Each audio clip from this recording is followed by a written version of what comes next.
네, 지난 주일 주보에 광고한 대로 우리 담임 목사님께서는 현재 이제 기도원에서 기도하는 중에 계십니다. 이를 위해서 같이 기도해 주시고 또 교회를 위해서도 계속해서 기도해 주시기 바랍니다. 네, 말씀과 함께 42쪽을 제가 읽도록 하겠습니다. 예수님은 구약 성경의 율법과 계명들에 대해서 말씀하시면서 그것들이 모두 하나님의 뜻이라고 합니다. 따라서 누구도 파기할 수 없고 예수님 자신도 이를 폐지하러 오신 것이 아니라 완성시키러 오신 것임을 밝히십니다. 모두 힘써 행하고 지키라고 하십니다. 그러나 바리새인들과 서기관들이 만들어낸 상황적 해석과 확대 적용까지는 인정하지 않습니다. 오히려 예수님은 서기관과 바리새인들을 책망하십니다. 그들은 하나님의 말씀을 알면서도 행하지 않았고 그러면서도 하나님의 사람인 것처럼 꾸미는 위선자들이었기 때문입니다. 이런 자들로 인해 이스라엘 전체가 위선적이며 그릇된 역사가 되었기에 예수님은 화를 선포하시고 구시대 이스라엘의 역할에 종말을 선언하십니다. 오늘 우리가 함께 읽은 본문인 마태복음 23장은 예수님께서 서기관들과 바리새인들의 삶을 비판하시며 질책하시는 내용입니다. 이 말씀을 통해 오늘 하나님께서 우리에게 주시는 교훈 두 가지를 함께 생각해 보도록 하겠습니다. 먼저 첫 번째로는 말씀을 듣기만 하는 자가 아니라 듣고 행하는 자가 되어야 한다라는 것입니다. 오늘 본문은 조금 전에 말씀드린 대로 예수님께서 서기관들과 바리새인들의 삶을 책망하시며 비판하시는 내용입니다. 먼저 서기관과 바리새인들이 어떤 사람이었는지 우리가 알아야 될 필요가 있습니다. 그런데 우리가 많이 듣기로는 상식적으로 그래서 이해하고 있기로는 서기관과 바리새인들은 종교 지도자들로 위선적인 사람들이었고 우리 예수님을 십자가에 못 박은 장본인이었다. 그 정도 우리가 이해하고 있습니다.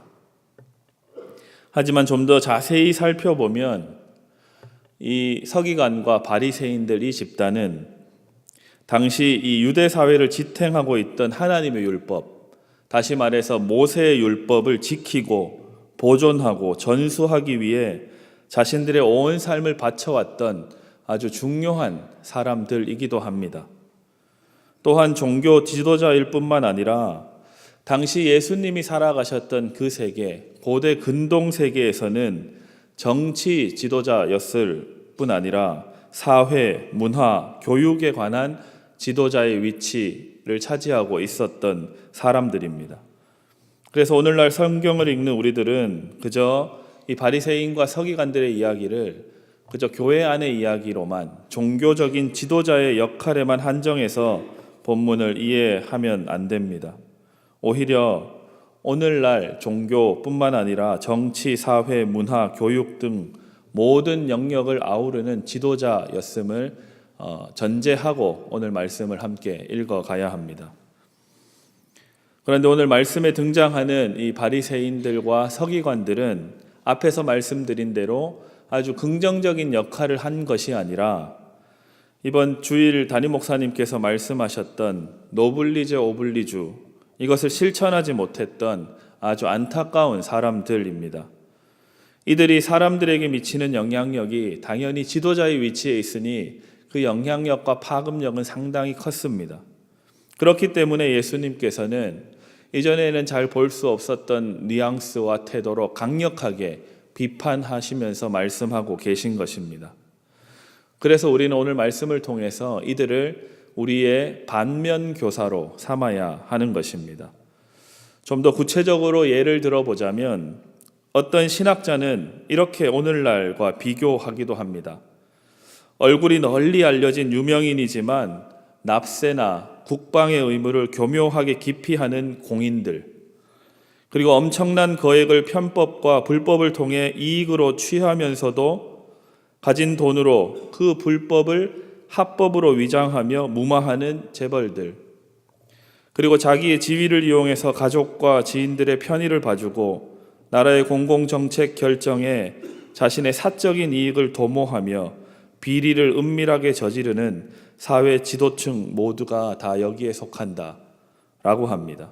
다시 말하자면 지도자이자 아주 큰 영향력을 행사할 수 있는 자리에서 자신이 감당해야 될 책임과 의무가 있지만 제대로 행하지 않는 자들을 향해서 예수님께서는 강하게 비판하고 계신 것입니다. 다시 말하자면 오늘 예수님께서 지적하신 이 서기관, 바리새인들의 문제는 교회 안에만 국한된 이야기가 아니라 우리가 살아가고 있는 세상의 문제임을 예수님께서는 말씀하고 계십니다. 그래서 우리가 기도해야 합니다. 하나님 앞에 날마다 엎드려서 나라와 민족을 위해서 다윗과 같은 사람이, 그리고 모세와 같은 사람이, 요셉과 같은 그러한 사람이 날마다 일어나서 하나님과 뜻과 가치에 합하는 그러한 마음으로 나라를 다스려야 한다. 그 마음으로 지도자들과 위정자들을 위해서 우리가 열심히 기도해야 하는 것입니다.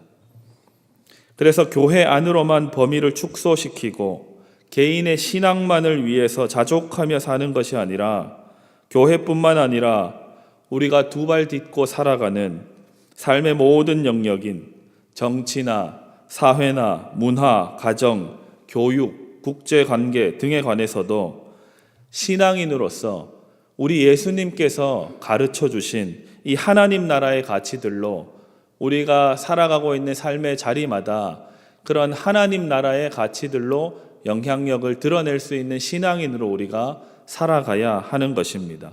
그러한 그리스도인들 다 되시기를 부탁드립니다. 아멘.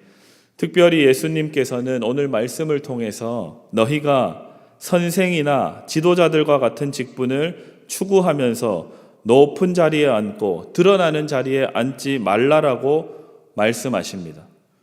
내가 드러나는 자리에 하나님의 영광은 사라지게 되어 있습니다. 정작 높은 자리에 앉으셔야 할 주님의 자리에 내가 앉아버리지 않도록 늘 자신을 하나님의 말씀 앞에 비추어 보아야 하는 것입니다. 오늘 말씀 23장 2절과 3절 말씀을 함께 읽어보도록 하겠습니다. 함께 읽겠습니다. 시작. 서기관들과 바리새인들이 모세의 자리에 앉았으니 그러므로 무엇이든지 그들이 말하는 바는 행하고 지키되 그들이 하는 행위는 본받지 말라. 그들은 말만 하고 행하지 아니하며. 아멘. 하나님의 말씀을 듣는 것에만 그칠 때 바로 오늘 예수님께서 비판하신 서기관들과 바리새인들처럼 살아가게 됩니다. 듣고 순종하며 하나님이 기뻐하시는 성도들로 행하시는 성도들 다 되시기를 부탁드립니다. 아멘. 두 번째로 우리가 생각해 보아야 할 교훈은 늘 우리는 주님 앞에서 겸손하게 섬기는 사람이 되어야 한다라는 것입니다.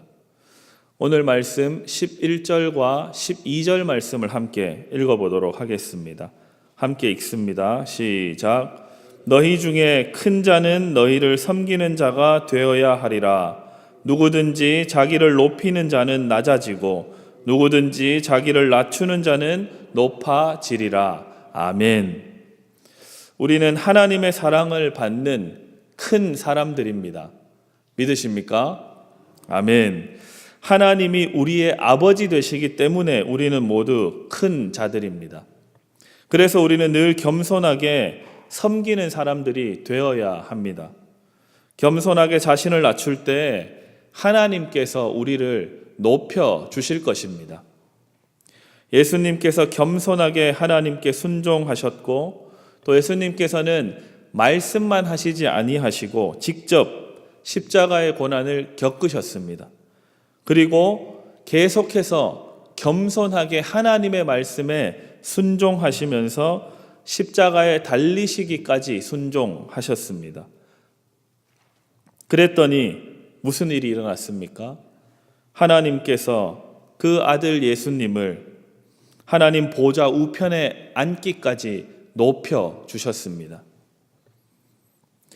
조금 전에 읽은 이 12절의 말씀대로 자기를 높이는 자와 같은 서기관, 바리새인들은 결국에는 낮아지고 심판받게 될 것입니다. 그런데 예수님처럼 자신을 한없이 낮추시고 섬기기를 기뻐하시는 그러한 사람들은 하나님께서 높여 주실 줄 믿습니다. 아멘.